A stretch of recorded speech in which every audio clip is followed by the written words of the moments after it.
Cyst का मैंने बताया था कि अगर एक तो पहले ये पता होना चाहिए आपको कि पेंक्रियाटिक सिस्ट क्या है। जब पेंक्रियाटाइटिस हो जाए, पेंक्रियाटाइटिस के 1 महीने या तो 3 हफ्तों बाद अराउंड अराउंड पेंक्रियास आपको फ्लूइड मिले तो उसको पेंक्रियाटिक सिस्ट बोलते हैं। ठीक है। अगर ये जो पेंक्रियाटिक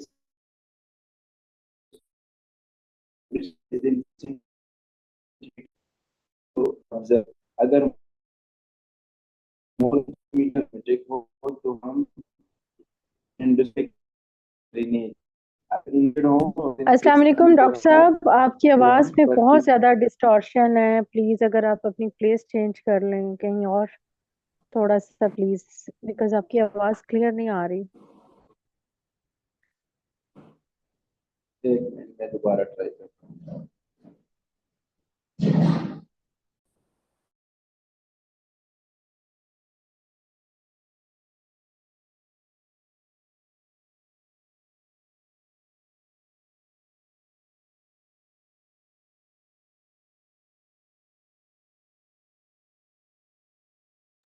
हेलो, अस्सलाम वालेकुम। आवाज़ क्लियर है कि नहीं? लिटिल फार, थोड़ा सा दूर से आ रही है। प्लीज़ आप थोड़ा सा करीब करें माइक अगर आप पे। वैसे ठीक है। नहीं, नहीं, आवाज़ स्लो आ रही है या डिस्टोर्शन हो रही अभी आवाज़ स्लो है लेकिन डिस्टॉर्शन नहीं है। अभी पहले डिस्टॉर्शन। है? आवाज़ बहुत ही slow है या लगाएं अगर किसी को क्लियर नहीं आ रही आवाज़।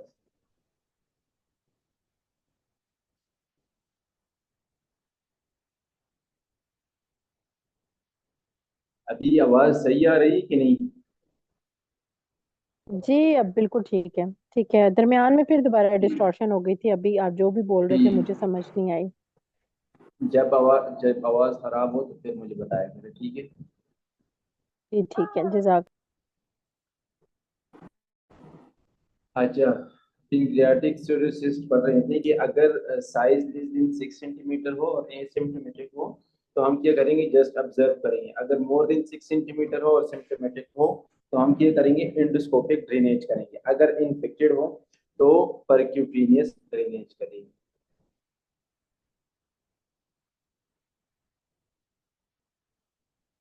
तो नीचे आ जाएं। ये तो हमने पढ़ा अभी। Pancreatic cirrhosis, if there is sign of infection, is fever and leukocytosis due percutaneous drainage. ठीक है। Alcoholic patient has severe abdominal pain radiating to back। ठीक है। देखिए, पेंक्रेटाइटिस कल हम पढ़ चुके हैं कि उसकी मोस्ट कॉमन क्या किया है, कार्स्टोन और अल्कोहल, ये सारी चीजें हमने पढ़ ली। ठीक है। तो पेंक्रेटाइटिस में जो हाल मार्क है ये है कि एपिगेस्ट्रिक पेन होगी और रेडिएट टू बैक। तो ये हॉल मार्क है पेंक्रेटाइटिस की। और कॉमन कॉलेज में इन्होंने लिखे है biliary pancreatitis, alcohol induce chronic pancreatitis और पेंक्रियाटिक कैंसर। ठीक है। ये जो बिलियरी पेंक्रेटाइटिस है ना, बिलियरी पेंक्रेटाइटिस का मतलब कि पेंक्रियाटाइट ड्यू टू बिलियरी सिस्टम। क्या मतलब?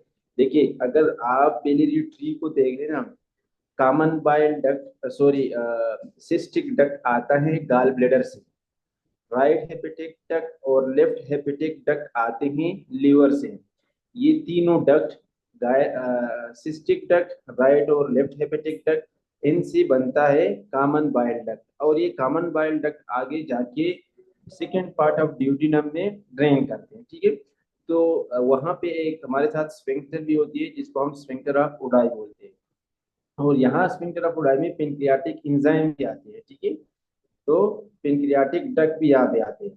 अब इन केस ये स्फिंक्टर ऑफ उडाई या सेकंड पार्ट ऑफ ड्यूडिनम में जहाँ पे ड्रेन हो रही है, अगर वहां पे कॉमन बाइल डक्ट ऑब्स्ट्रक्ट करे, ठीक है, जब वहां पे ऑब्स्ट्रक्शन हो तो पेंक्रियाटिक एंजाइम जो कि सेकेंड पार्ट ऑफ ड्यूडिनम में आ रहे थे, अब वो भी ऑब्स्ट्रक्ट होंगे। जब वो भी ऑब्स्ट्रक्ट होंगे तो वो पीछे वापस जाएंगे पेंक्रियास में।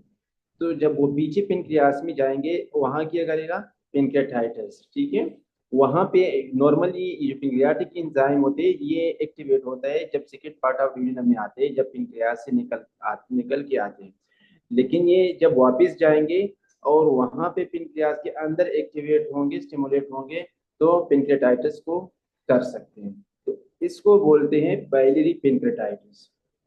ग्रे टर्नर साइन, देखिए कोई भी एब्डोमिनल हेमरेज हो रही हो ना, मोस्ट कॉमन ये जो ग्रे टर्नर और कोलिन साइन, ये दो साइंस है कि देयर विल बी ब्रूजेज या हेमरेज या ब्लूइश कलर, जो भी आप समझते हैं, अराउंड द अम्बिलिकस अगर हो तो उसको हम कोलिन साइन बोलते हैं। अगर फ्लैंक एरिया में हो उसको हम ग्रे टर्नर साइन बोलते हैं। लेकिन मोस्ट कॉमनली ये जो ग्रे टर्नर और पोलिन साइन होती है, ये पेनक्रेटाइटिस में होती है। जब पेनक्रेटाइटिस में कहीं एब्डोमिनल हेमरेज हो रही हो तो उसकी वजह से आपको ग्रे टर्नर साइन और पोलिन साइन मिल सकती है। पोलिन साइन, पोलिन को कैसे याद रखिए, पोलिन में है डबल एल यानी एल, और फ्लैंक रीजन में भी क्या है, एल। तो फ्लैंक रीजन में आपको क्या मिलेगी, कोलिन साइन, और टर्नर साइन सेंट्रल या एम्बेलिकस रीजन, इन्होंने जो लिखा है एम्बेलिकल रीजन में आपको ग्रेट टर्नर साइन मिलेगी। Doctor understood? कामरान, जी जी। आपने उल्टा नहीं बता दिया। नहीं नहीं, Grey Turner Cullen flank sign. में और कॉलन अम्बिलिकस में मिलता है। जी, ग्रे टर्नर फ्लैग्स में होता है और कॉलन साइन जो है वो अम्बिलिकल एरिया में। मैं कुछ समझा नहीं, आप क्या बोलना चाहती हूँ? मैंने बोला कोलिन है जो साइन, कॉलन साइन है ना वो अम्बिलिकल एरिया में है और ग्रे हाँ टर्नर जो है सॉरी ना वो बिल्कुल, फ्लैंक एरिया सॉरी में है। बिल्कुल सॉरी। कोलिन साइन अम्बिलिकल रीजन है और ग्रेट टर्नर साइन है, बिल्कुल आप ठीक बोल रही हो। कोलिन साइन यानी अम्बिलिकल और साइड पे ग्रेट टर्नर साइन है, ठीक है। अच्छा, कोलन में एल है और अम्बिलिकल में एल है, तो आप इस तरह याद रखिए कोलन और अम्बिलिकल सेंटर में, और राइट साइड पे या लेफ्ट साइड पे आपको ग्रेटर साइन मिलेगी। इजी है, इसमें कोई खास बात नहीं है। Poor prognosis of pancreatitis. देखिए हर हर एक डिजीज की कुछ ना कुछ प्रोग्नोस्टिक वैल्यूज होते हैं। तो पेनक्रेटाइटिस में हम प्रोग्नोसिस कैसे मालूम करेंगे, हेमाटोक्रिट लेवल्स को देखेंगे। हेमाटोक्रिट लेवल बहुत हाई होगी, ठीक है।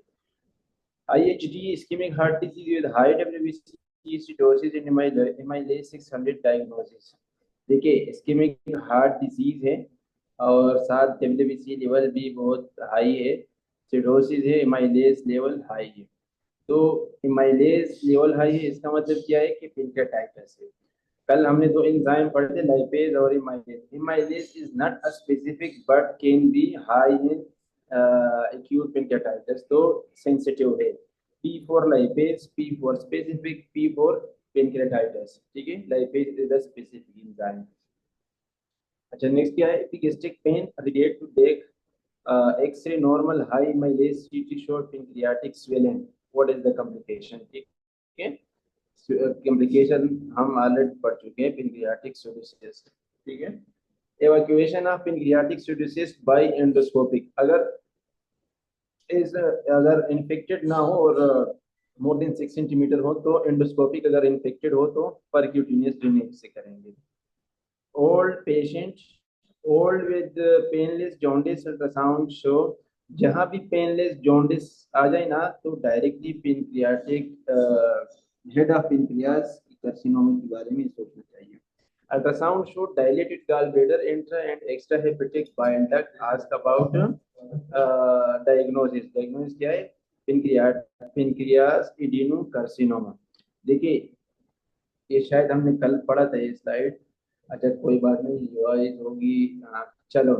तो उसमें क्या होगी, क्रोजियर साइन। क्रोजियर साइन का मतलब क्या है कि इनलार्ज या पाल्पेबल गॉल ब्लैडर होगी प्लस पेनलेस जॉन्डिस होगी। तो ये पेनक्रियाटिक हेड कार्सिनोमा की फीचर है। और दूसरी है मेरिजी सिंड्रोम। मेरिजी सिंड्रोम में क्या होती है, जब गॉल ब्लैडर में स्टोन हो और वो गॉल ब्लैडर को इतना इनलार्ज इन्फ्लेम करे कि गॉल ब्लैडर की वजह से कॉमन बाइल डक्ट ऑब्स्ट्रक्ट करे, ठीक है। कॉमन बाइल डक्ट जब ऑब्स्ट्रक्ट हो जाए और आपके साथ आएगी मेरिजी सिंड्रोम, ठीक है। पेनक्रेटाइटिस में हम क्या देते हैं, IVF, intravascular fluid, I case of pancreatitis, admitted, given IVF and I think painkiller next to aid in management, urgent surgical consultation. painkiller और IVF देने के बाद next किया है surgery. 13/15 years in the lesser sick patient vitals shows high temperature treatment. ठीक है, pseudocyst है लेकिन infected है, percutaneous drainage करेंगे. Patient with pictures of pancreatitis, epigastric pain plus high mileage, history of gallbladder stone. Next important initial step, IV fluid देंगे, crystal oil. What is the best initial drainage of pancreatic cirrhosis? Endoscopic. ये फिर वही है नीचे, फिर वही है अच्छा ये नीचे मिल्की सिंड्रोम के इसको पढ़ लेते हैं. A 50-year-old man presents with progressive jaundice, dark urine in right upper quadrant, pain and distension. On physical examination, he has a palpable gallbladder. Imaging shows enlarged gallbladder and dilated intrahepatic duct. देखिए यहाँ पे ये इतनी बड़ी है कि जो hepatic duct है उसको भी ऑब्स्ट्रक्ट की हुई है. इधर रिजल्ट आपको वो डायलेटेड मिल रही है. ठीक है, और पाल्पेबल गॉलब्लैडर है, यानी गॉलब्लैडर की साइज बढ़ चुकी है और प्रोग्रेसिव जॉन्डिस या dark green right upper quadrant pen. तो ये हमारे साथ क्या है, मेलिजी सिंड्रोम है. Asking about complication of pancreatitis, pancreatic cirrhosis. नीचे क्या है, नीचे फिर वही बात है कि एक्यूट बैलियल पेंक्रियाटाइटिस में हम सबसे पहले आईवीएफ देंगे, फिर ईआरसीपी पे जाएंगे, जो स्टोन वगैरह हो तो उसको रिमूव करेंगे, फिर उसके बाद लेप्रोस्कोपिक पॉलीसिस्टिक्टोमी कर सकते हैं. ठीक है, और मैंने बताया था कल के एंटीबायोटिक यूज नहीं करते. हाँ, अगर इन केस निक्रोटाइजिंग पेंक्रियाटाइटिस हो और उस कंडीशन में हम फिर क्या एंटीबायोटिक यूज कर सकते हैं. नेक्स्ट क्या है, patient has pancreatitis with necrotic tissue, necrosis आ गया तो एंटीबायोटिक यूज कर सकते हैं. 65-year-old patient presented with painless jaundice, weight loss, painless jaundice आ गया तो head of pancreas, carcinoma and head of pancreas. Carpal tunnel syndrome. Carpal देखिए यहाँ पे इस पिक्चर को देखिए, यहाँ पे कार्पल टनल होती है. ठीक है, एक टनल होती है जिसमें डिफरेंट स्ट्रक्चर्स पास होती है. तो उसमें हमारे साथ एक नर्व भी पास होती है जिसको हम मीडियन नर्व बोलते हैं. ठीक है, और जब वो इन्फ्लेम हो जाए, वो टनल इन्फ्लेम हो जाए तो नर्व भी कंप्रेस होगी. जब नर्व कंप्रेस होगी तो आपको पेन फील होगा. ठीक है, और कार्पल टनल सिंड्रोम की काजेज डिफरेंट काजेज हैं. हाइपर डायनामिक स्टेट है, टाइपिंग है, for long time rest extension या प्रेशर ऑन रेस्ट, बहुत सारी काजेज है. अच्छा, अब एमसीक्यूज को बढ़ते हैं कि एक पेशेंट है regional complex pain syndrome after carpal tunnel surgery, release complain of wrist and hand pain, being treated with ortho and pain clinic, what is the appropriate management. देखिए ये इन्होंने जो नीचे लिखा है ना, palmar pain, carpal tunnel syndrome surgery के बाद फिर भी अगर अगर इंसिजनल जगह की पेन हो रही हो ना तो उसको हम पेलर पेन नहीं बोल सकते. पेलर पेन उसको हम बोलेंगे कि सर्जरी के बाद एक दो तीन चार हफ्तों बाद आपको पेन फील हो रही हो. जहाँ कहाँ पे, ये जो पिक्चर है ना, थंब एरिया से लेके और लिटिल फिंगर तक, और दरमियान में जो या सोल या रेस्ट के जो टॉप हिस्सा है वहां पे आपको पेन होगी. ठीक है, इसको हम पेलर पेन बोलते हैं. और हम क्या करेंगे, फिजियोथेरेपी करेंगे, एक्सरसाइज करेंगे. ठीक है, रेस्ट, मसाज और हैंड थेरेपी. ठीक है, देखिए यहाँ पे जगह है, क्या लिखा है, pillar pain, pain and tenderness in the thicker part of palm called thenar and hypothenar eminence. ठीक है, थिनर और हाइपोथेनर एमिनेंस में after carpal tunnel syndrome surgery pain होगी तो उसको हम पिलर पेन बोलते हैं. ठीक है, और पिलर पेन में हम क्या करेंगे, फिजियोथेरेपी करेंगे. ठीक है, नीचे फिर वही है कि अच्छा नीचे carpal pain Directly at the incision is typically only present for days or weeks after the surgery. Protecting the incision can help alleviate pain. It's important to avoid lifting or gripping for several weeks after carpal tunnel surgery. Treatment for pelvic pain क्या है? Rest, massage and hand therapy. Carpal tunnel syndrome still in pain after surgery, physiotherapy. अगर physiotherapy से ना हो रही हो तो फिर हम इंसेट्स पे जा सकते हैं, ठीक है। अच्छा, नेक्स्ट है patient after carpal tunnel release complaining of chronic pain, what's your management, ठीक है। पहले क्या करेंगे, फिजियो करेंगे। अगर इंसिजन साइड पे हो तो उसमें हम क्या करेंगे, ओपियोइड यूज करेंगे। अगर पेलर पेन हो तो फिजियोथेरेपी करेंगे। Patient has radial injury, where level of injury. इस पिक्चर को देखिए, इसको, ये ह्यूमरस है, ठीक है। ये जो येलो है, ये लाइन आपको नजर आ रही है, ये रेडियल नर्व है। रेडियल नर्व हैंड के पीछे से घूमते हुए जिस तरह इस पिक्चर में आपको नजर आ रही है, तो आगे सप्लाई करती है, ठीक है। In case mid of humerus fracture हो या किसी भी वजह से ये नर्व कंप्रेस हो, तो इसको फिर आपके साथ रेडियल नर्व की जो रेस्ट ऑफ वगैरह है वो आएगी। लेकिन ये काफी होती है स्पाइरल ग्रूव, ये जो घूमा हुआ है ना, इसको spiral groove of the humerus बोलते हैं। और रेडियल नर्व इंजरी की जो लेवल है वो यहाँ पे मोस्ट कॉमनली होती है, ठीक है। यहाँ पे देखिए, नर्व ट्रेप इन फ्रैक्चर, ये जो लिखा है यहाँ पे फ्रैक्चर में ट्रेप हो चुकी है। और ये येलो जो है ना, ये हमारे साथ रेडियल नर्व है। तो रेडियल नर्व की फीचर किया है रेस्ट ड्रॉप, ठीक है। And then next है patient had loss of sensation on the snuff box and dorsum of the medial hand. He had wrist drop. At which level is the medial nerve injured? Most commonly कहाँ पे होती है, spiral groove में। यहाँ पे spiral groove humerus में radial nerve की, ठीक है।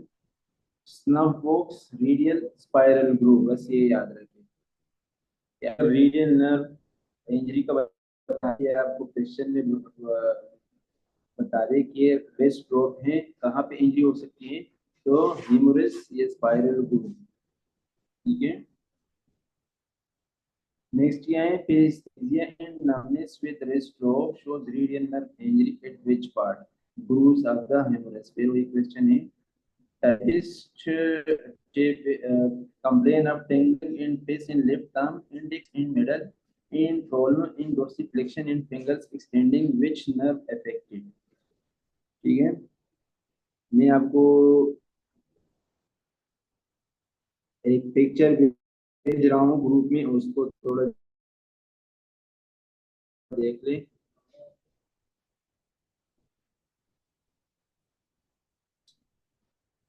ग्रुप में इस पिक्चर को देख ले जो मैंने सेंड किया। हेलो,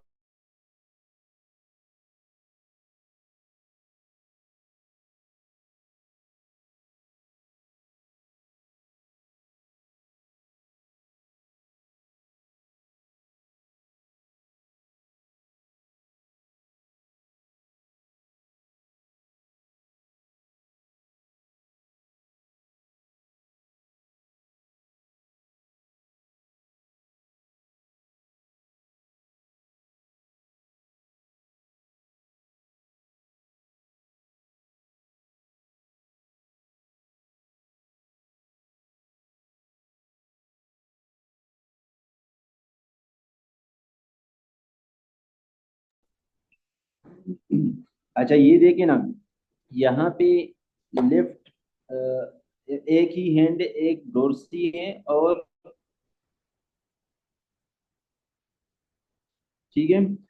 तो पीछे की तरफ अगर हैंड को पीछे की तरफ देखे, ये देखिए यहाँ पे ये जो थंब है और पहले दो इंडेक्स और मिडिल फिंगर, इसको सप्लाई कौन करती है, पीछे की तरफ से रेडियल नर्व। और थंब की फ्रंट जो है इंटीरियर साइड, उसको उसकी हाफ को भी कौन सप्लाई करती है, रेडियल नर्व, ठीक है। अब थंब की लिटिल फिंगर और साथ दूसरी जो फिंगर है, ये इंडेक्स फिंगर, इसको सप्लाई कौन करती है? अल्नार नर्व, ठीक है। और मीडियन नर्व कहाँ सप्लाई? मीडियन नाम से ही पता चलता है कि अगर आप हैंड को इंटीरियर साइड से देखें, फ्रंट साइड से देखें, जो मिडल एरिया है उसको कौन सप्लाई करती है? मीडियन नर्व, ठीक है। राइट रेडियल, रेडियल जो है ना, रेडियल, अगर आप ना हैंड को, अपने राइट हैंड को राइट की तरफ देखिए, पीछे की तरफ से रेडियल नर्व सप्लाई करती है, ठीक है। और लेफ्ट साइड पे एल, लेफ्ट, ठीक है, लेफ्ट साइड या लेटरल, एल से लेटरल, एल से एल, अल्नार नर्व।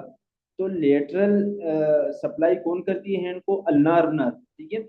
मीडियन यानी मिड, कौन सप्लाई करती है? Median nerve. और बाकी रहेगी रेडियल नर्व, जो कि राइट साइड या एडक्टेड साइड पे कौन सप्लाई करती है? Radial nerve.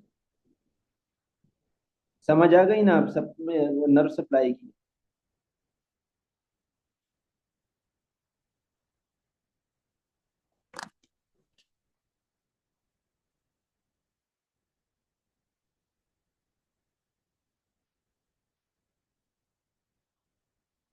अच्छा, नेक्स्ट क्या है?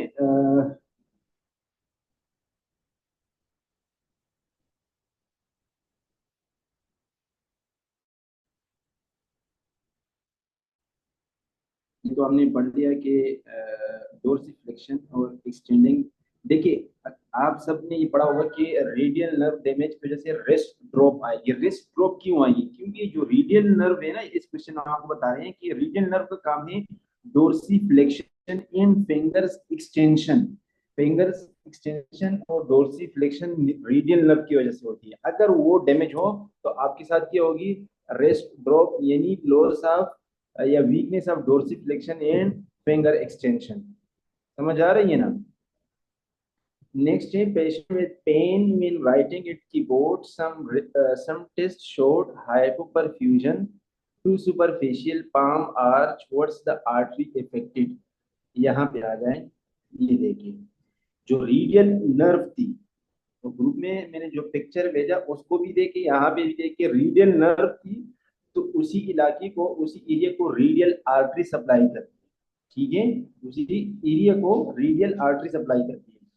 और जो मीडियन नर्व है, या पाम को देखे, इस पिक्चर को देखें, ये जो ब्लैक, सबसे नीचे ब्लैक लाइन है ना, इसी ऊपर जो एरिया है उसको सप्लाई कौन करती है?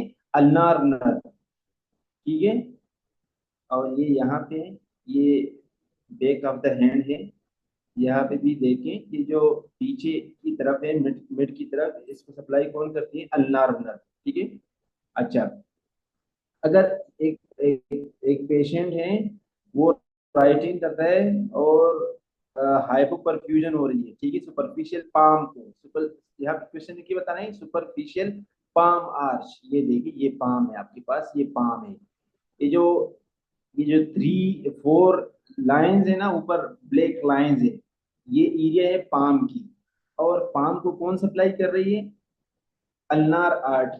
समझ आ रही है ना? ठीक है। और क्वेश्चन में आपसे पूछ रहे हैं कि सुपरफिशियल पाम आर्च को हाइपो परफ्यूजन हो रही है, तो कौन सी आर्टरी इफेक्ट हो सकती है? Ulnar art. समझ आ गई ना? समझ आ रही है कि नहीं? हाँ जी, अल्नार आर्टरी। हाँ, ये अल्नार आर्टरी है, ठीक है। ओके। वो तो हमने, जो ग्रुप में मैंने पिक्चर भेजा वो है नर्व सप्लाई, और ये आर्टरी है। पाम को कौन सप्लाई कर रही है? Ulnar artery. यहाँ पे आपसे आर्टरी का पूछ रहे हैं। समझ आ रही है ना? ओके। अच्छा, नीचे क्वेश्चन है तिनार मसल एट्रोफी मीडियन नर्व। ये जो थम्स के साथ है ना, इसको हाइपोतिनार और साथ तिनार मसल से, ठीक है। जो तिनार है, तिनार मसल को कौन सप्लाई कर रही है? Median nerve. Median is mid line, यानी हैंड के मिड पे आपको मीडियन नर्व मिलेगी, ठीक है। हैंड पे आपको मीडियन नर्व मिलेगी, मिडल पे आपको मीडियन नर्व मिलेगी। और मैंने बताया लेटरल यानी एल आ गया, लेटरल में एल आ गया, और अल्नार में भी क्या है, एल है। तो lateral side of the hand यानी जो लेटरल फिंगर और साथ दूसरी फिंगर, उसमें कौन सी सप्लाई होगी, उसमें आपको अल्नार नर्व सप्लाई मिलेगी, ठीक है। और रह गया बाकी रेडियल, रेडियल आपको टर्म्स में मिलेगी, ठीक है। अच्छा नेक्स्ट है female complaining of tingling sensation in her ring excuse finger me, increase. जी जी। हाइपोथेनार मसल एट्रोफी अगर हो तो फिर कौन सी नर्व होगी? हाइपोथेनार में रीडियल नर्व होगी, ओके, थैंक यू। ठीक है। अच्छा नेक्स्ट ये है इधर चला गया, female complaining of tingling sensation in her ring finger increase when she raise her hand in the examination positive arm elevation test carpal tunnel syndrome। देखिए कार्पल टनल सिंड्रोम में असल में ये आर्म नहीं है, ये जस्ट हैंड है। अगर आर्म क्वेश्चन में देते ना कि एलिवेशन टेस्ट पॉजिटिव, तो वो फिर लॉन्ग थोरेसिक या थोरेसिक प्लेक्सिस सिंड्रोम में होता है, वो आगे है वो पढ़ लेंगे। अब यहाँ पे एक क्वेश्चन में पूछ रहे हैं कि female complaining of tingling sensation in her ring finger, ring finger यानी रिंग फिंगर यानी little finger, sorry ring finger, ring little finger के साथ, और क्या है when she raises her hand, अपने हैंड अपनी हाथ को उठाते वक्त उसको पेन और टेक्निक सेंसेशन होती है, ठीक है। एग्जामिनेशन पे एलिवेशन टेस्ट किया है पॉजिटिव है, ठीक है। अब मैं बता नहीं सकता कि मैं किस तरह आपको दिखाऊं कि एलिवेशन टेस्ट किस तरह होती है। तो ये क्या है, कार्पल टनल सिंड्रोम, ठीक है। अच्छा नेक्स्ट है patient do surgery the loss of sensation in ear pinna in upper neck what nerve is injured, great auricular nerve, ठीक है। सप्लाई करती है अपर नेक को और ईयर पीने को great auricular nerve. numbness on thumb and index finger, what is the nerve affected, ये median nerve है, ठीक है। तो ग्रुप को दोबारा देखें, मीडियन नर्व की सप्लाई देखें, ठीक है, तो आपको समझ आ जाएगी। इंडेक्स फिंगर, ठीक है, और थंब, थंब की एक हिस्से को और इंडेक्स फिंगर को मीडियन नर्व ने सप्लाई की है। ग्रुप को देखिए, जो रेडिश पिंकिश कलर जो दिए, ये क्या है, मीडियन नर्व सप्लाई है। मीडियन नर्व सप्लाई यानी मिड पे जो थंब फिंगर है उसकी आधा हिस्से को रीडियल नर्व ने सप्लाई की और आधे हिस्से को मीडियन नर्व ने सप्लाई की है। और साथ यहाँ क्वेश्चन में पूछ रहे हैं कि numbness of thumb and index index finger, ठीक है, इंडेक्स फिंगर को मीडियन नर्व ने सप्लाई की है। समझ आ रही है इस क्वेश्चन की?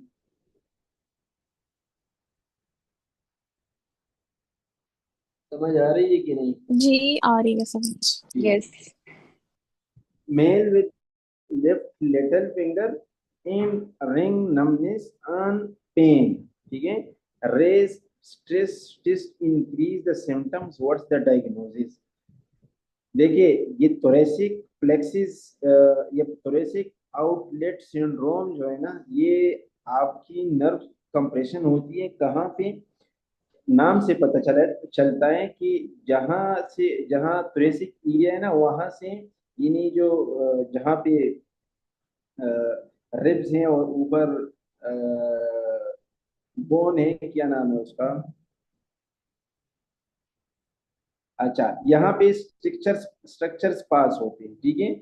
और उनमें से वहां से हमारी साथ क्या पास होती है, देखिए क्वेश्चन में बता रहे कि left little finger and ring finger supply कौन करती है, अल्नार नर्व। अल्नार नर्व की भी वहां से निकल के आती है, तो इसलिए थोरेसिक आउटलेट सिंड्रोम में आपको ये चीजें मिलेगी। और रेस्ट टेस्ट यानी जब आप हैंड को ऊपर की तरफ लेके जाएंगे पेशेंट की, तो सिम्टम्स इंक्रीज होंगे, क्योंकि उस पर जोर आएगी और जोर आने में प्रेशर फील होगा और प्रेशर से पेन होगी। Athlete with pain during standing, physical examinations, tenderness in midline plantar surface, sole, यानी जो फीट की सोल्स हैं वहां पे अगर पेन या टेंडरनेस होगी तो कौन सी, ऊपर हमने कार्पल टनल सिंड्रोम पढ़ी हाथ में, पाँव में अगर सेम चीज हो तो टार्सल टनल सिंड्रोम होगी, ठीक है, मिड लाइन पे टार्सल टनल सिंड्रोम। अगर हील पे पेन होगी तो वो क्या होगी, प्लंटार फिशाइटिस होगी।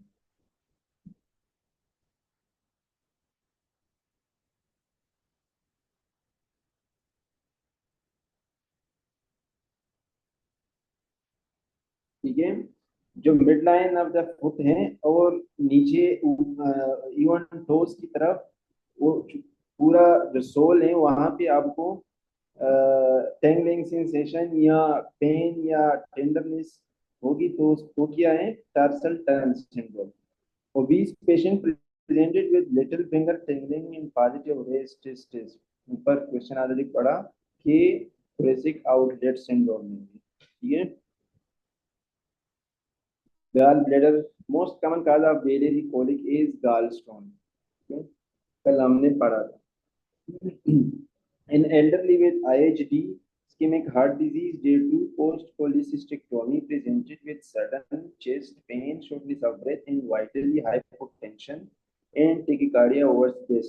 देखिए ये केस है पल्मोनरी एम्बोलिज्म का, और पल्मोनरी एम्बोलिज्म की डायग्नोस्टिक टेस्ट जो है वो है CTPA। क्वेश्चन में कहीं आपको CTPA दे सकते हैं। CTPA का मतलब है सीटी पल्मोनरी एंजियोग्राफी, ठीक है। Sudden chest pain, shortness of breath और हाइपोटेंशन, ये क्या है, ये है पल्मोनरी एम्बोलिज्म की features. Cause of biliary colic, gall bladder sludge. Gall bladder sludge क्या है, कोई बता सकते हैं what is gall bladder sludge?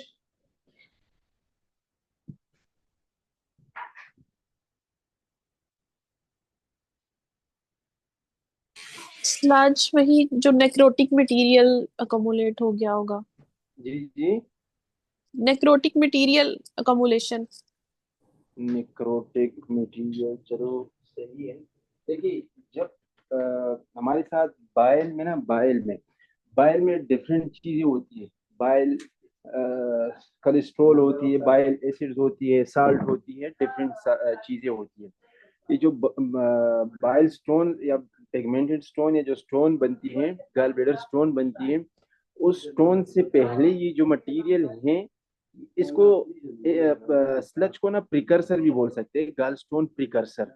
यानी इस चीज से फिर क्या आगे बनेगी, गॉल स्टोन बनेगी, ठीक है। ये जो स्लज है ये पहले एकमुलेट होगी और थिक करेगी बाइल को, और as a result at the end आपके पास गॉल ब्लैडर स्टोन बनेगी, ठीक है। तो ये क्वेश्चन तो कंप्लीट इन्होंने नहीं लिखा है कि cause of biliary colic, one of the cause की गॉल ब्लैडर स्लज आपको मिल सकती है। तो जब बेलरी स्लज होगी, यानी ये जो प्रिकर्सर है गॉल ब्लैडर की, अब ये स्लज बन गई, तो स्लज क्या करेगा, बाइल को थिक करेगा। जब बाइल थिक होगी तो कोलिस्टेसिस होगी, यानी बाइल की मूवमेंट स्लो हो जाएगी, ठीक है।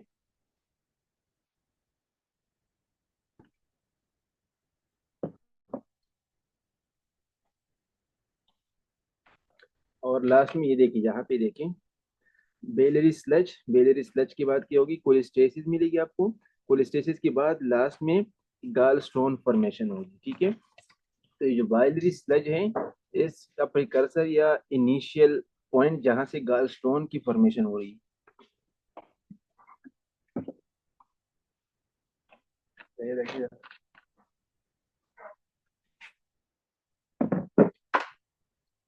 अच्छा, नेक्स्ट क्या है, patient with typical cholecystitis management, immediate laparoscopic cholecystectomy, ठीक है। सबसे पहले हम करेंगे एम्पिरिकल एंटीबायोटिक देंगे, फिर उसके बाद कोलिसिस्टेक्टोमी करेंगे, ठीक है। कोलिसिस्टाइटिस यानी inflammation of the infection of the gall bladder. What is the common cause of cholesterol gall bladder stone? Rapid weight loss, और ये दोनों काज हो सकती है। अब ये कोई बता सकते हैं कि गाल गाल ब्लैडर स्टोन में ओबेसिटी और रैपिड वेट लॉस कैसी इसकी वजह से गाल ब्लैडर स्टोन बन सकती है? देखिए, जो ओबेसिटी है ना, ओबेसिटी ओबेसिटी में ये होगी कि कोलेस्ट्रॉल की लेवल ज़्यादा होगी। जब कोलेस्ट्रॉल की लेवल ज़्यादा होगी तो कोलेस्ट्रॉल की मेटाबॉलिज्म कौन करता है? ये जो गाल ब्लेडर है ना, गाल ब्लेडर, ये गाल ब्लेडर की जो कंट्रैक्शन होती है, ये होती है कोलेस्ट्रॉल की वजह से। हम जब ऑयली फूड खाते हैं, ऑयली फूड जब खाते हैं, वो जब स्टमक में जाती हैं और वहां से मैंने आपको बताया ना कि सेकेंड पार्ट ऑफ ड्यूoडेनम में स्फिंक्टर ऑफ ओडाई होती है, वहां पे जाके उस स्फिंक्टर ऑफ ओडाई को एक स्टिमुलस देता है और वो क्या करता है, कंट्रैक्ट होता है। वो ये पीछे जाके गाल ब्लेडर तक, गाल ब्लेडर की कंट्रैक्शन भी किस चीज से होती है? ऑयली फूड से, यानी कोलेस्ट्रॉल से। ठीक है। अब अगर एक पेशेंट है, वो ये ऑयली फूड खाता है और ओबीस है, ठीक है, तो उसमें क्या होगी, ये इतनी कोलेस्ट्रॉल होगी कि जो गाल ब्लेडर होती है वहां पे कंट्रैक्शन को ब्लॉक करेगी, मतलब ज्यादा करेगी और थिक करेगी। जो बाइल है उसको थिक करेगी। जब बाइल थिक हो जाए, क्योंकि कोलेस्ट्रॉल की मेटाबॉलिज्म कौन कराता है? बाइल कराता है, बाइल एसिड्स कराता है। ठीक है। जब कोलेस्ट्रॉल ज्यादा होगी तो बाइल को थिक करेगा। जब बाइल थिक होगी तो वो पीछे एकमुलेट होगा। इज द रिजल्ट गाल ब्लैडर स्टोन आपके साथ मिल सकती है। एक बात। दूसरी बात है कि रैपिड वेट लॉस में आपको why rapid weight loss can cause या गाल ब्लैडर स्टोन या कोलेस्ट्रॉल गाल ब्लैडर स्टोन। ये इसलिए कि जब एक एक बंदा है, वो फैटी खुराक नहीं खा रहा, वेट लॉस कर रहा है, डाइटिंग कर रहा है, कार्ब वगैरह नहीं कर रहा खा रहा, और फैटी मील नहीं खा रहा, तो क्या होगा कि जब मैंने आपको बताया ना कि जब आपके पास कोलेस्ट्रोल होगी, ऑयली खुराक आएगी, तो गाल ब्लेडर की कंट्रैक्शन होगी। ठीक है। गाल ब्लेडर की कंट्रैक्शन होगी। अब एक पेशेंट है, वो नहीं खा रहा ये ऑयली खुराक, ये जो फैटी फूड है वो नहीं खा रहा, तो गाल ब्लेडर की कंट्रैक्शन नहीं होगी। जब कंट्रैक्शन नहीं होगी तो क्या होगा, गाल ब्लेडर में जो बाइल है उसकी मूवमेंट नहीं होगी। जब मूवमेंट नहीं होगी, स्टेसिस होगी, और जब स्टेसिस होगी एट द एंड क्या बनेगा, गाल ब्लेडर स्टोन। समझ आ गई दोनों की?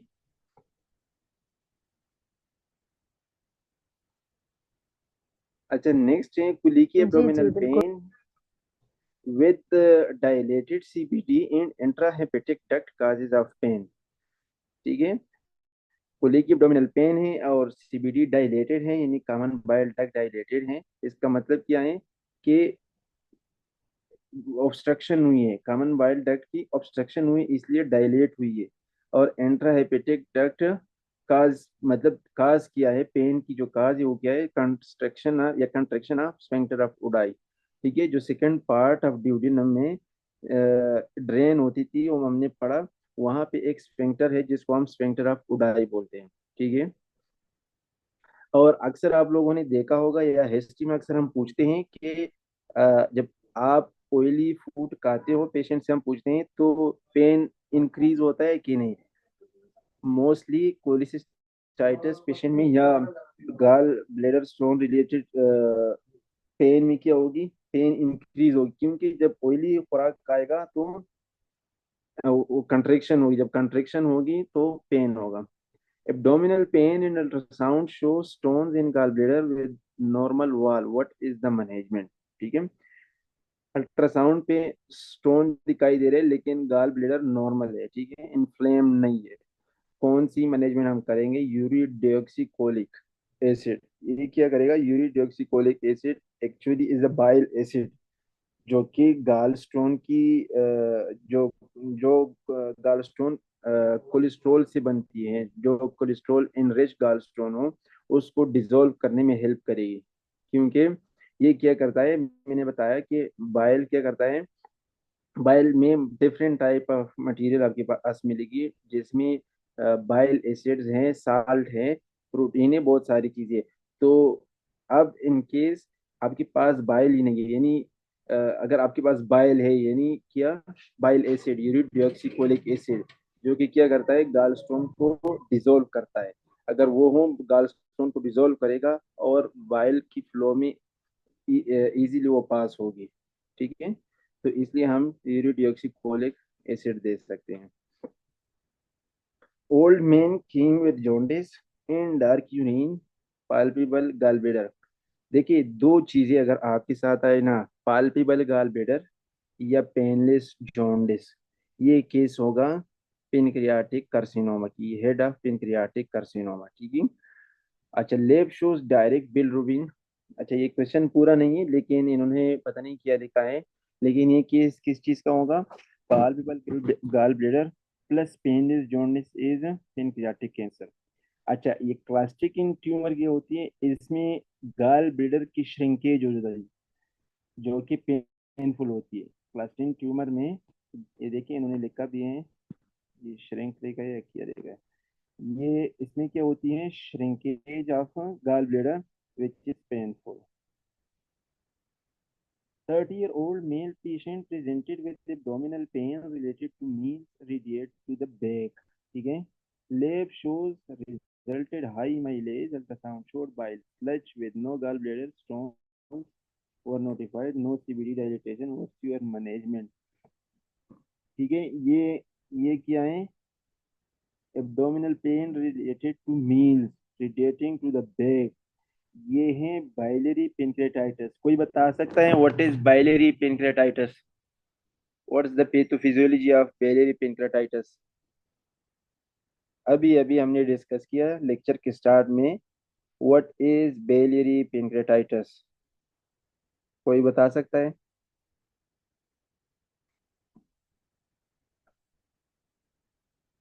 देखिए मैंने आपको बताया कि सीबीडी में कोशिश करूंगा कि यहाँ पे बना लूँ स्ट्रक्चर।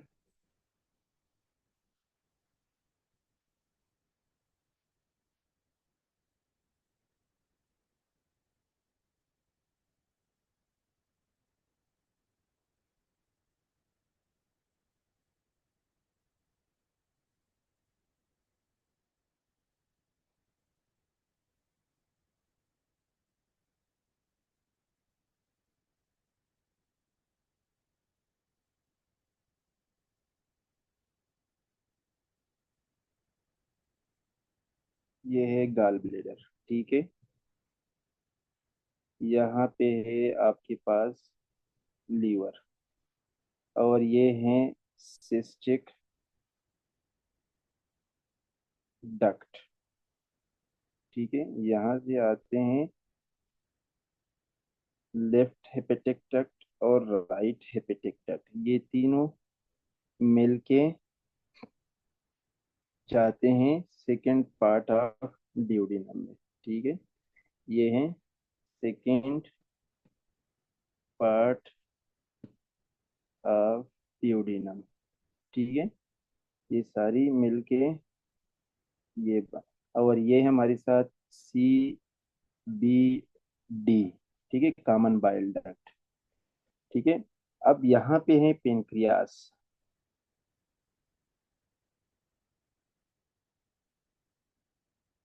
ठीक है। यहाँ से पेनक्रियाटिक डक्ट भी आती है यहाँ पे सेकेंड पार्ट ऑफ ड्यूडेनम में, ठीक है, यहाँ पे आती है, ठीक है।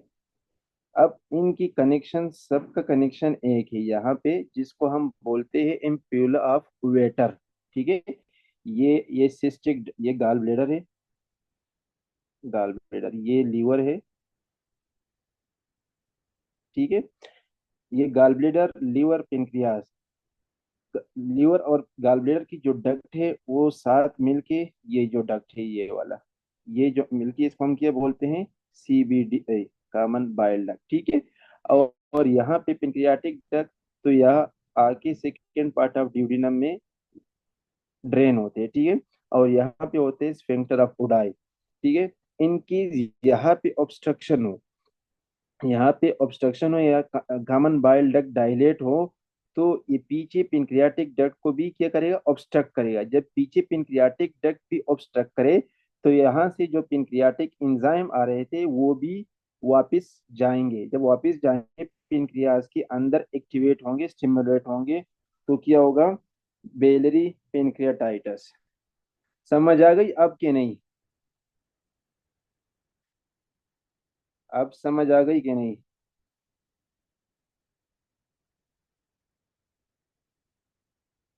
हेलो? जी जी समझ आ गई। यस।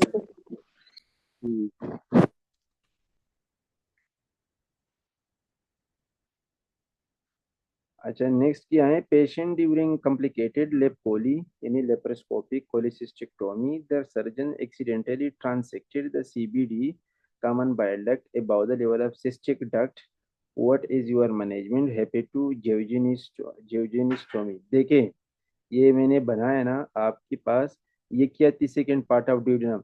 ड्यूडिनम की बात क्या आता है, जियोजिनम आता है, ठीक है। ये ड्यूडिनम की बात क्या आता है, यहाँ पे जियोजिनम आता है। इनकी ये कॉमन बाइल डक्ट को यहाँ पे सर्जन कट कर देता है एक्सीडेंटली, फिर क्या करते हैं कि इन स्ट्रक्चर्स को डायरेक्टली यहाँ सेकेंड पार्ट ऑफ ड्यूडिनम के नीचे जो जियोजिनम है उससे कनेक्शन बनाता है, ठीक है। तो उसको हम बोलते हैं पेटोजेनिस्टोमी, ठीक है। जियोजिनम के साथ जब कनेक्शन बनाएंगे तो उसको हम हेपेटोजेनिस्टोमी बोलते हैं। अच्छा, नेक्स्ट है लोवेस्ट रिस्क फॉर कोलेस्ट्रॉल गाल स्टोन, नेलिपेरेटी। देखिए, गाल स्टोन की रिस्क फैक्टर क्या है, फीमेल 40 फोर्टाइल, ठीक है, और फैमिली हिस्ट्री, ये सारी चीजें क्या है, गाल स्टोन की रिस्क फैक्टर है। मल्टीपेरिटी भी एक रिस्क फैक्टर है गाल स्टोन की। Nulliparity women that has never been pregnant, जिसको हम नेलिपेरिटी बोलते हैं, वो लोवेस्ट या लीस्ट रिस्क फैक्टर है गाल स्टोन की, ठीक है। अच्छा, नेक्स्ट क्या है, कोई बता सकते हैं कि व्हाई नेलिपेरिटी इज लोवेस्ट और लीस्ट रिस्क फैक्टर गाल स्टोन की। कॉमन सेंस अगर यहाँ पे कोई इस्तेमाल करके आंसर दे सकते हैं। देखिए, अक्सर आप लोगों ने ये तो सबने सुना होगा कि फीमेल में इस्केमिक हार्ट डिजीज या एमआई कम होती है एज कंपेयर टू मेल। उसकी रीजन क्या है कि due to menstruation cycle cholesterol क्या होती है फीमेल में, वो मेंस्ट्रुअल साइकिल में लूज होती है, ठीक है। तो as a result female are at low risk as compare to male for MI और ischaemic heart disease. Same is the answer here, यहाँ पे क्योंकि जब वो प्रेग्नेंट होती हैं तो प्रेगनेंसी में ये सारी जो चीजें होती है, ब्लड लॉस, वो सारी चीजें मेंसेस वगैरह वो स्टॉप हो जाती है, तो कोलेस्ट्रोल जो लूज होती थी पहले अब वो नहीं हो रही। तो इसलिए नेली पेरिटी के कभी प्रेग्नेंट नहीं हुए तो वो कंटिन्यूअसली वो कोलेस्ट्रोल को लूज कर रही है, तो इसलिए गाल स्टोन इन पेशेंट्स में कम मिलेगी आपको। अच्छा, नीचे आ जाए, patient with right upper quadrant pain, ultrasound showed fluid around gall bladder management, ठीक है। Around gall bladder stone, around pancreatic pancreas जो फ्लूइड मिल रही थी उसको हम क्या बोलते हैं, what's the term that used for fluid around pancreas. Pancreas और गॉल ब्लैडर। नहीं, पेनक्रियास का मैं पूछ रहा हूँ।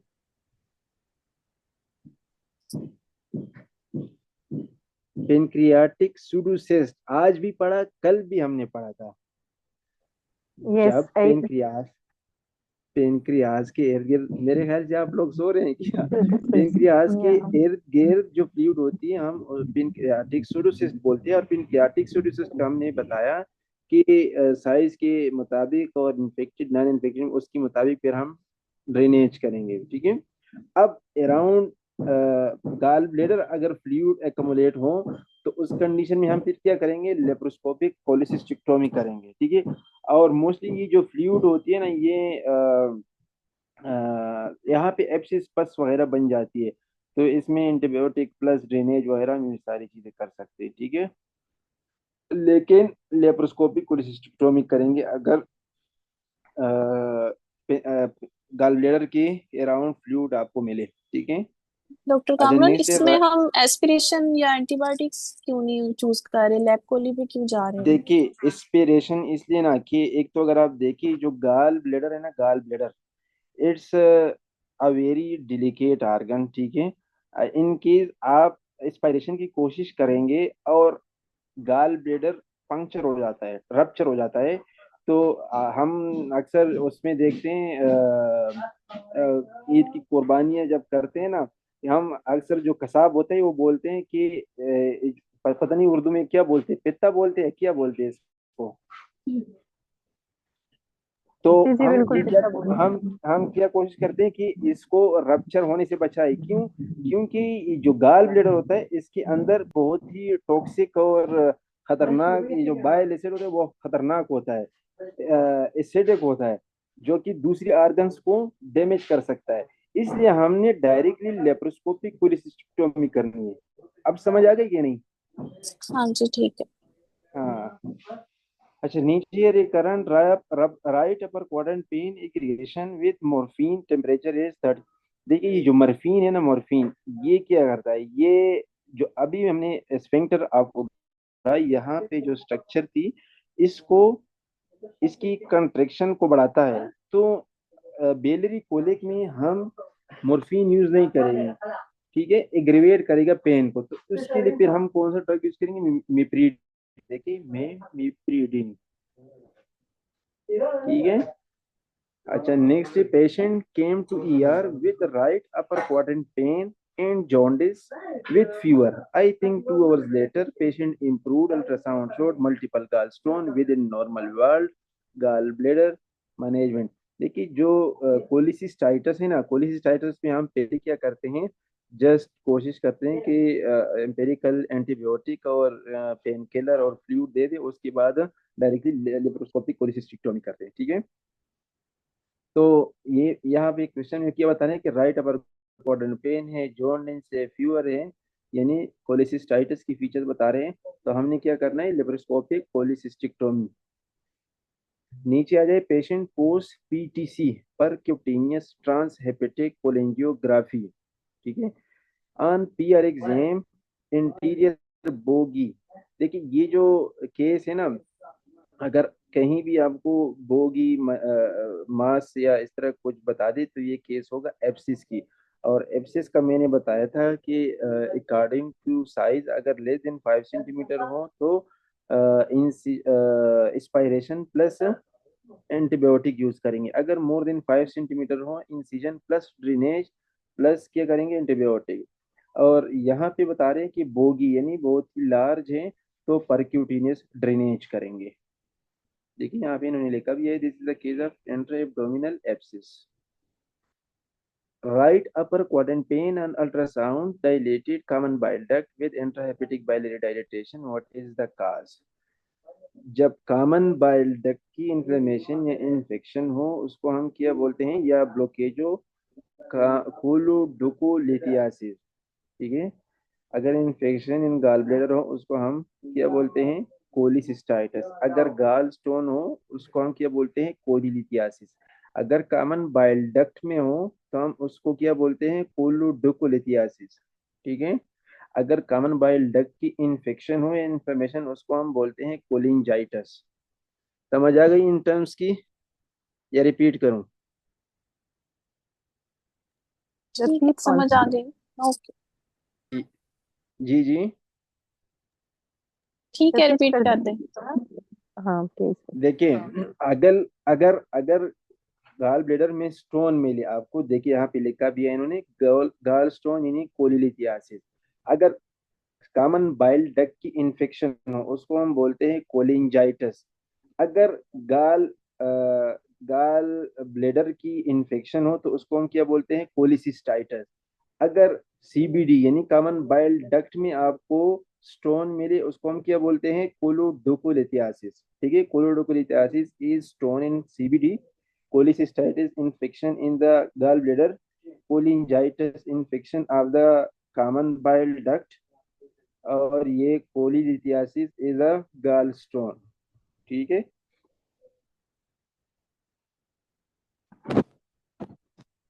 अच्छा, नेक्स्ट है patient with jaundice in pain and under ultrasound you see stone in dilated CBD vital show fever. देखिए इसको हम बोलते हैं चारकोट्राइड। ये हमने गायनी में भी पढ़ा था।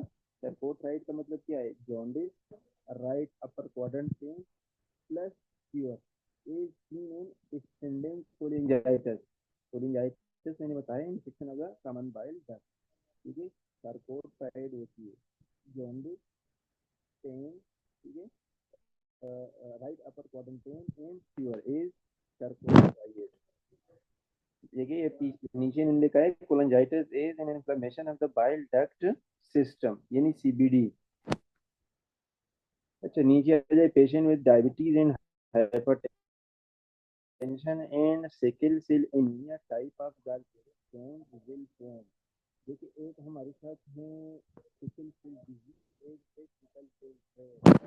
सिकल सेल ट्रेट में जस्ट वन जीन इब्नॉर्मल होती है, जो कि हमने थैलेसीमिया में भी मैंने अल्फा थैलेसीमिया ट्रेट के बारे में बताया था कि वो एसिम्प्टोमेटिक होता है, just one alpha globin chain deletion होती थी वहाँ पे।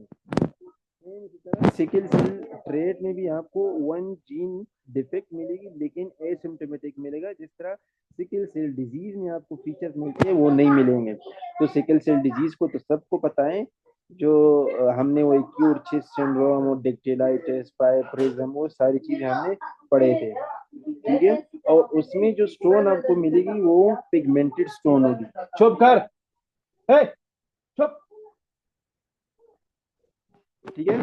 सिकल सेल डिजीज में आपको पिगमेंटेड स्टोन मिलेगी और सिकल सेल ट्रेट में मिक्स्ड स्टोन मिलेगी। ये जो स्टोन बनती है ना गॉलब्लैडर स्टोन, मैंने आपको बताया इसमें डिफरेंट टाइप ऑफ स्टोन मिलती है, पिगमेंटेड और बाइल एसिड और डिफरेंट चीजें होती है वहां पे, तो स्टोन भी डिफरेंट आपको मिलेगी।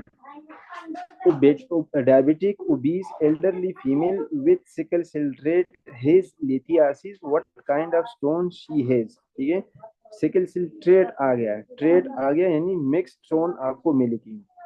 Least risk factor for gallbladder stone is nulliparity. Already मैंने बताया कि किस तरह वो लीस्ट है। Patient with history of laparoscopic cholecystectomy few weeks ago presenting with right upper abdominal pain, respiratory symptom, ultrasound show done in show pus collection at site of gallbladder 12 centimeter. What is the most appropriate and management? देखिए यहाँ पे क्या है,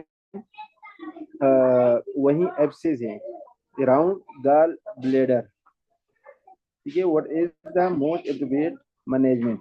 percutaneous drainage. देखिए यहाँ पे एक चीज है कि ऊपर जो हमने पढ़ा था वहां पे जस्ट फ्लूइड थी, ठीक है। यहाँ पे आपके पास है पस यानी एब्सेस है, ठीक है। तो एब्सेस को हम क्या करेंगे, ड्रेनेज करेंगे। जहां भी एब्सेस हो ना, पहले एब्सेस की ड्रेनेज करेंगे, फिर उसके बाद अगर सर्जरी की जरूरत हो तो सर्जरी वगैरह करेंगे, ठीक है ना। इस चीज में थोड़ा ख्याल रखा करें। ये देखिए science of intra abdominal abscess आपको क्या मिलेगी, मैंने कल भी बताया था कि एब्सिस का जब भी जहां भी केस हो वहां पे आपको फीवर स्पाइक्स या fever on off fever with chills and rigor ये देंगे, पेन देगा, नोजिया वोमिटिंग, ठीक है। ये सारी चीज आपको मिल सकती है।